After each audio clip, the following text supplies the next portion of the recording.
Week 3, and we are into the doctrine of acceptance. I think we're going to have contrasting experiences this week. I think we're going to start the week with a concept that at first blush might seem intuitive, might seem simple and straightforward, the very concept of acceptance I'm speaking of. And then we're going to end the week exploring a concept that might seem quite counterintuitive, but actually does make sense, and that's the concept of acceptance by silence.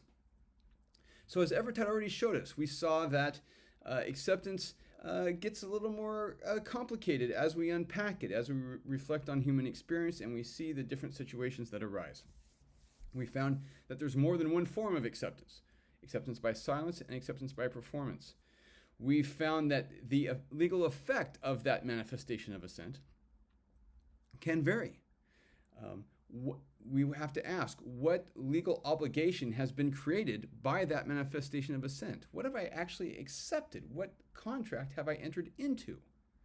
I have to get very clear on the forms and the timing of acceptance and which contracts they actually create.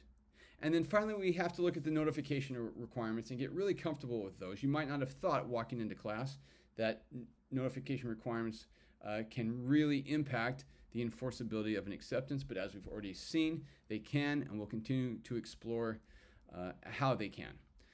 From there, we'll move on to the idea of acceptance by silence.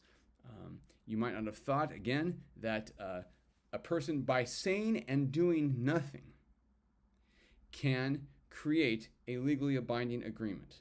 But human experience has shown that there are situations where to not recognize acceptance by silence, to require an affirmative gesture of either in speech or of action to create that acceptance, can create situations that are easily exploited by people of bad faith. And so what we do need is an understanding that sometimes the right thing to do, the only fair result, is created by recognizing that an obligation, a legal obligation, can be created even where one of the parties never explicitly or overtly accepted. So, bear with us this week. We'll start taking the simple, unpacking it, making it more complicated. We'll then move on to a concept that seems strange and try to make it a little more intuitive. In the end, I hope you'll see all the complexity of acceptance, but you will see that complexity clearly. That's our goal. See you in class.